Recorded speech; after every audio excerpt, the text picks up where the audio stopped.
السلام عليكم ورحمة الله وبركاته. سورة يوسف. رب اشرح لي صدري ويسر لي أمري واحلل عقدة من لساني يفقه قولي. رب زدني علما، رب زدني علما، رب زدني علما. اللهم فقهنا في الدين، اللهم فقهنا في الدين، اللهم فقهنا في الدين. اللهم إني أسألك علما نافعا وعملا متقبلا ورزقا طيبا. اللهم انفعنا بما علمتنا وعلمنا ما ينفعنا وزدنا علما. اللهم إني أعوذ بك من علم لا ينفع ومن قلب لا يخشع ومن نفس لا تشبع ومن دعوة لا يستجاب لها. أعوذ بالله من الشيطان الرجيم. أعوذ بالله من الشيطان الرجيم. بسم الله الرحمن الرحيم. بسم الله الرحمن الرحيم. ألف لام را. ألف لام را. تلك آيات الكتاب المبين.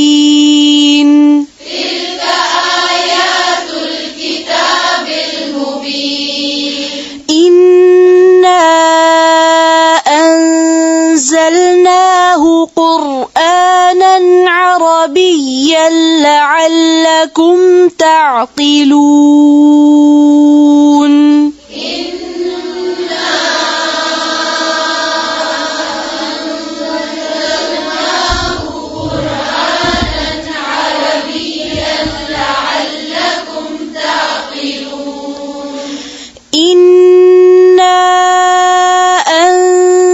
أنزلناه قرآنا عربيا لعلكم تعقلون.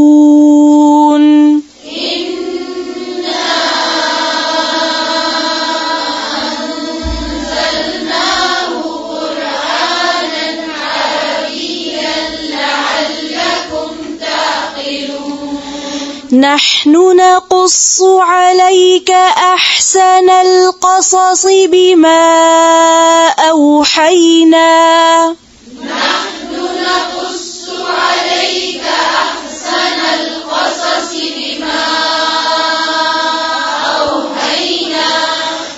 أوحينا إليك هذا القرآن.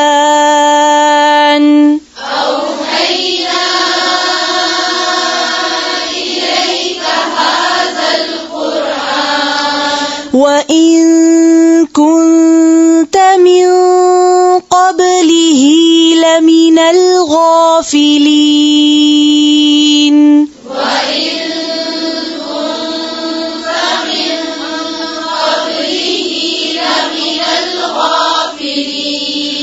وإن كنت من قبله لمن الغافلين.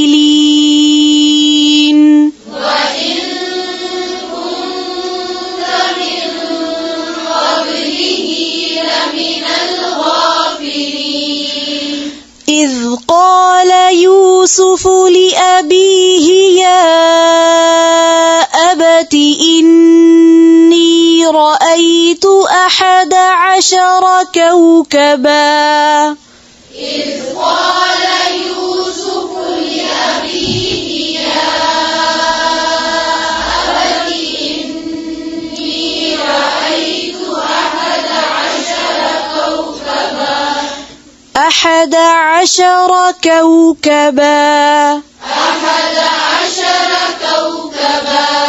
إني رأيت 11 كوكبا والشمس والقمر رأيتهم لي ساجدين. إني رأيت 11 كوكبا والشمس والقمر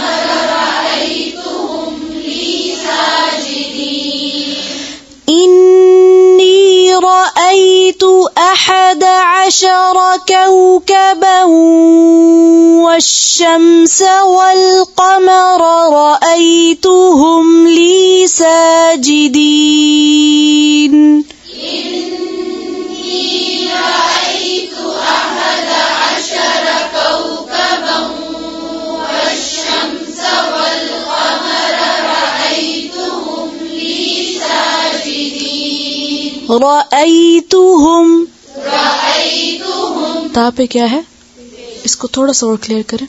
रअई, फिर से रअयतुहुम ली साजिदीन रअयतुहुम ली साजिदीन रअयतुहुम ली साजिदीन قال يا بني لا تقصص رؤياك على إخوتك فيكيدوا لك كيدا قال يا بني لا تقصص رؤياك على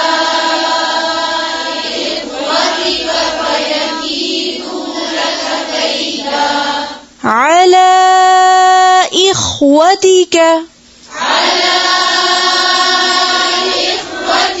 पेंसिल्स हैं सबकी कुरान पाक पे. इस सूरत के अल्फाज बहुत मुश्किल हैं, अगर ध्यान से नहीं सुनेंगे तो सही नहीं पढ़ सकेंगे. ठीक है, तो थोड़ी सी और तवज्जो करें. फिर से क़ाल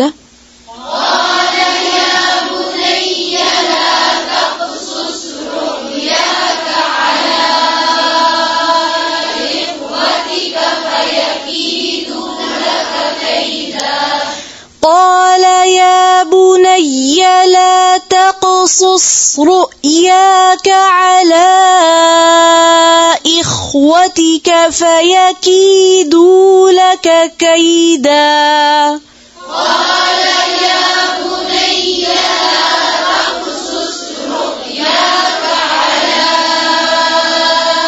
إخوتك فيكيدوا لك كيدا فيكيدوا لك كيدا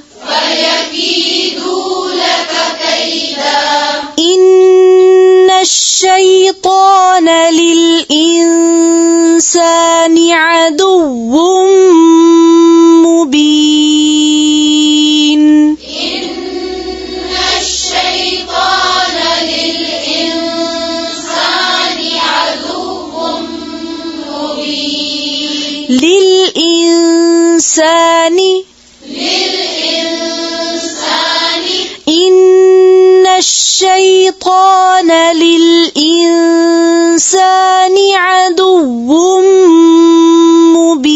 مبين إن الشيطان للإنسان عدو مبين وكذلك يجتبيك ربك ويعلمك من تأويل الأحاديث ويتم نعمته وكذلك يجتبيك ربك ويعلمك من تأويل الأحاديث ويتم نعمته تأويل الأحاديث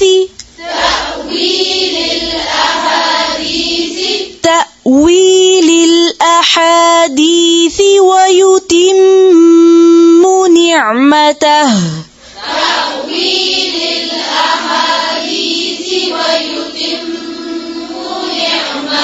ويتم नहीं है ويتم نعمته عليك وعلى آل يعقوب كما أتمها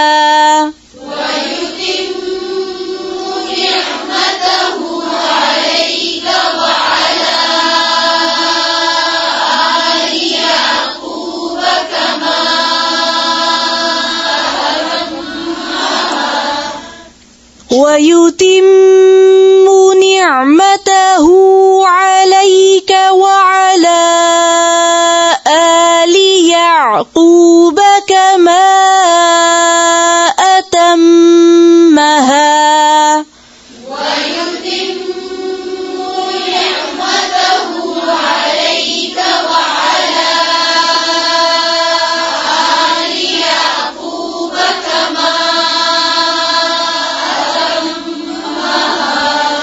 كما أتمها على أبويك من قبل إبراهيم وإسحاق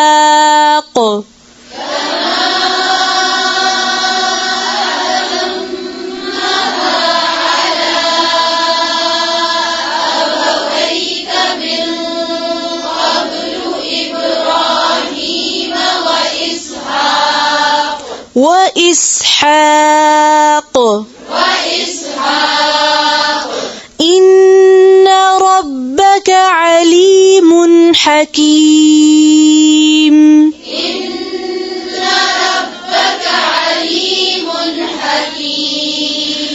لقد كان في يوسف وإخوته آيات للسائلين لقد كان في يوسف وإخوته آيات للسائلين फिर से لقد كان في يوسف وإخوته آيات للسائلين إخوته इख्वाती नहीं है इख्वती ठीक है फिर से लक़द لقد كان في يوسف وإخوته آيات للسائلين إذ قالوا ليوسف وأخوه أحب إلى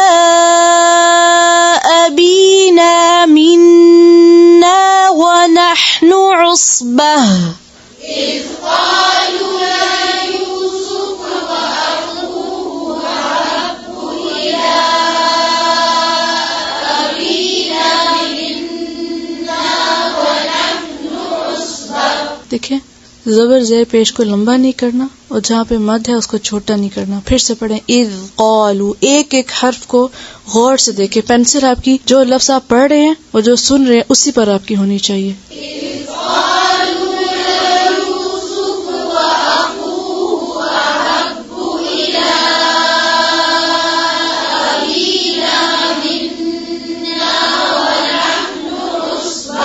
إلى أبينا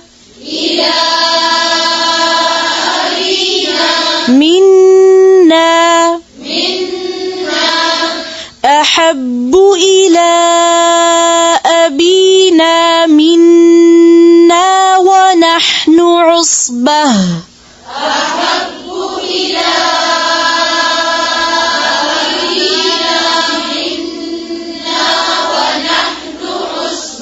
फिर से إذ قالوا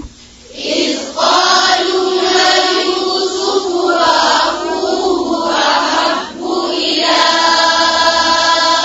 أبينا منا ونحن عصبة إن أبانا لفي ضلال مبين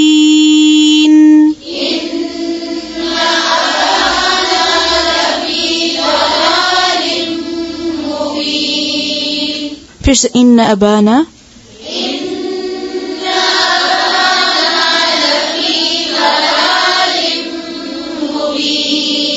अगली आयत बहुत गौर से सुने ठीक है पेंसिल रखें ऊपर और एक एक हर्फ को गौर से सुने और देख के उक़्तुलू यूसुफ अव इतरहूहु अर्दन यख्लु लकुम वजहु अबीकुम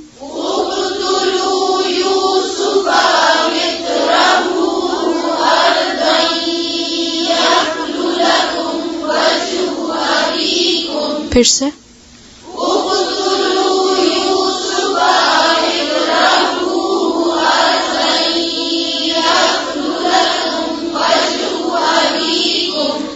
وتكونوا من بعده قوما صالحين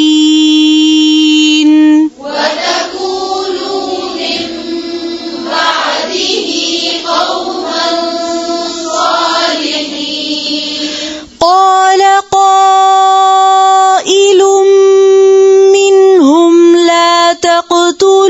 يوسف وألقوه قال قائل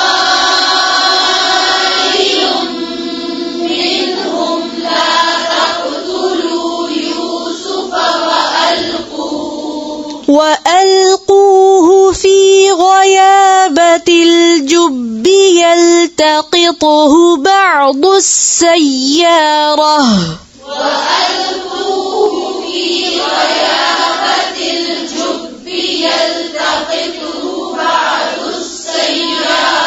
يلتقطه بعض السيارة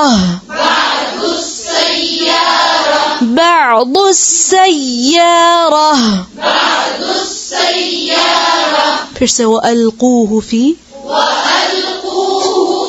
غيابة الجب يلتقطه بعض السيارة إن كنتم فاعلين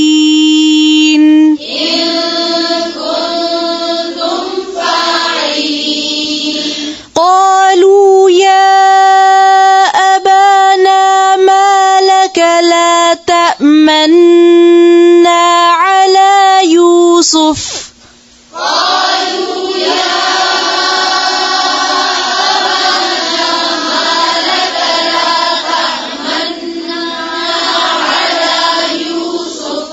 अच्छा यहाँ पे देखें ला तमन्ना, ठीक है, यहाँ पे आपको निशान नजर आ रहा है, ठीक है। असल में यहाँ पे एक नून था, ठीक है, इसको दो तरह से पढ़ा जाता है, एक है ला तमन्ना, ठीक है, दो नून थे और पहले नून पे पेश थी, ठीक है, तो उसका यहाँ पे एक साइन सिंबल सा दिया गया कि जब आप पढ़ेंगे इसको तो ला तमन्ना, ठीक है, पेश की तरह का आपके होंठ गोल होंगे लेकिन आप पेश नहीं पढ़ेंगे, ठीक है। इसके दो तरीके जो हम पढ़ रहे हैं जिसमें, उसमें क्या है, एक को कहते हैं इश्माम, एक को कहते हैं रौम, ठीक है। हम लोग जिस तरह से पढ़े वो किस तरह से ला तमन्ना, ठीक है, तमन्ना, सिर्फ एक जितनी देर में आप पेश पढ़ते हैं ला तमन, वो फिर गुन्ना करना है आपने, ठीक है, ना ला तमन्ना, ठीक है, ला तमन्ना, قالوا يا أبانا ما لك لا تأمنا على يوسف قالوا يا أبانا ما لك لا تأمنا على يوسف وإنا له لناصحون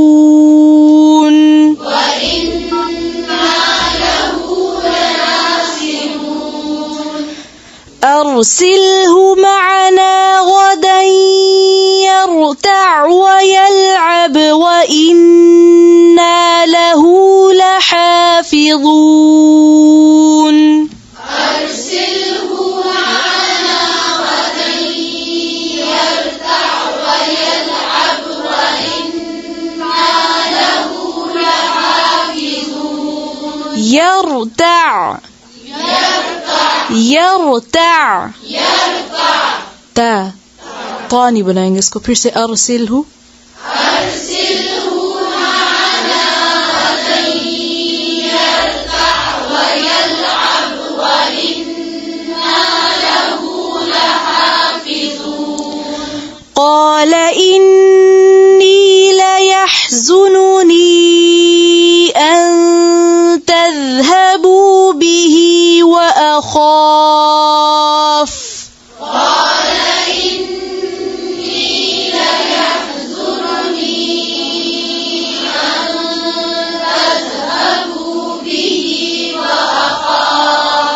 وأخاف أن يأكله الذئب وأنتم عنه غافلون وأخاف أن يأكله الذئب وأنتم عنه غافلون फिर से وأخاف أن يأكله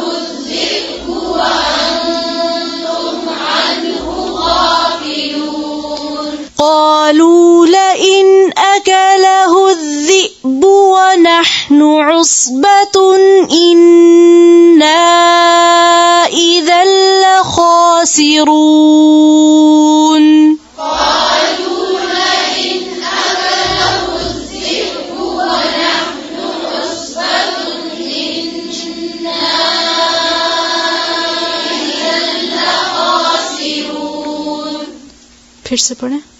قالوا لئن أكله الذئب ونحن عصبة إنا إذا لخاسرون فلما ذهبوا به وأجمعوا أن يجعلوه في غيابة الجب فلما ذهبوا به وأجمعوا أن يجعلوه في غيابة الجب فلما ذهبوا به وأجمعوا أن يجعلوه في غيابة الجب فلما ذهبوا به وأجمعوا أن يجعلوه في غيابة الجب وأوحينا إليه لتنبئنهم بأمرهم هذا وأوحينا إليه لتنبئنهم بأمرهم هذا وهم لا يشعرون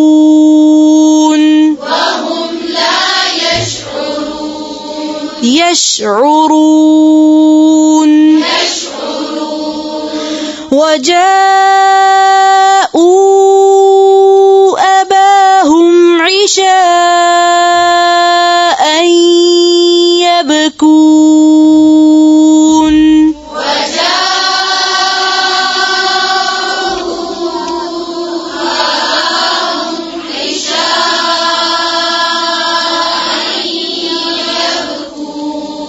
फिर से पढ़ें, हमजा और आइन में फर्क करें।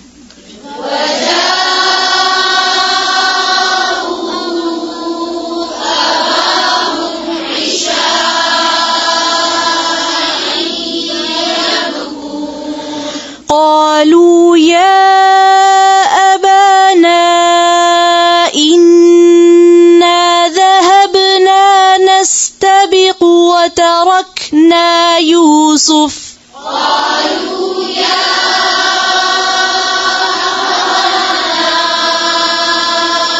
إنا ذهبنا نستبق وتركنا يوسف نستبق फिर से قالوا يا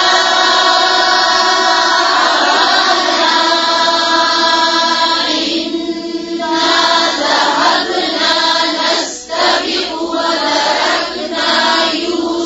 وتركنا يوسف عند متاعنا فأكله الذئب وتركنا يوسف عند متاعنا فأكله الذئب फिर से وتركنا يوسف عند متاعنا فأكله الذئب فأكله الذئب ذئب فأكله الذئب عين की आवाज आ रही है, फिर से पढ़ें। वतरकना يوسف عند متاعنا فأكله الذئب ذئب ذئب فأكله الذئب وما أنت بمؤمن لنا ولو كنا صادقين وما أنت بمؤمن لنا ولو كنا صادقين हमजा को वाज़ह करें।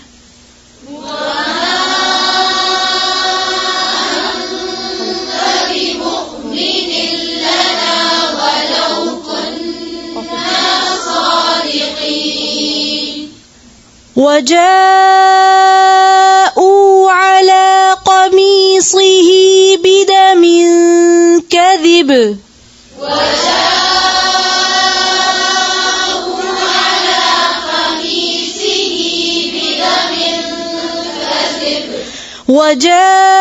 وجاءوا على قميصه بدم كذب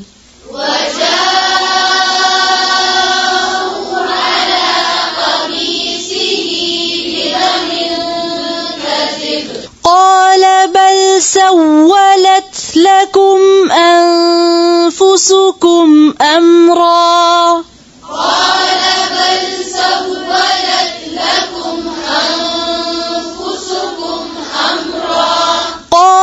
بل سولت لكم أنفسكم أمرا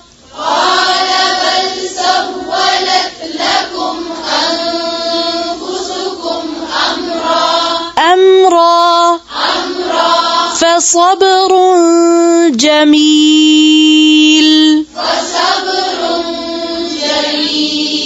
فصبر جميل والله المستعان على ما تصفون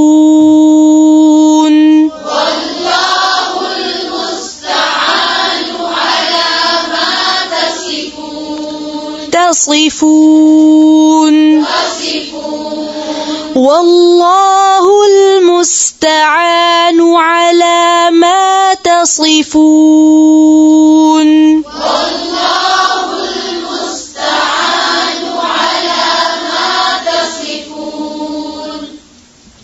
जो लफ्ज पीछे गुजरा था ला तमन्ना, ठीक है, इसके पढ़ने के दो तरीके हैं। ला तमन्ना एक नून मुशद्दद से, लेकिन नून की पहली आवाज में होंठों से पेश को जाहिर करेंगे, ठीक है। जब आप तमन्ना पढ़े तो जो नून की जो पहली आवाज होगी तो उसमें आपने होंठों से पेश को जाहिर करना, ला तमन्ना, ठीक है, नहीं समझ आई? यानी गुन्ना करते हुए होंठों को गोल करना और ना पढ़ने से पहले गोलाई को खत्म कर देना, ठीक है, इसको इश्माम कहते हैं, ठीक है।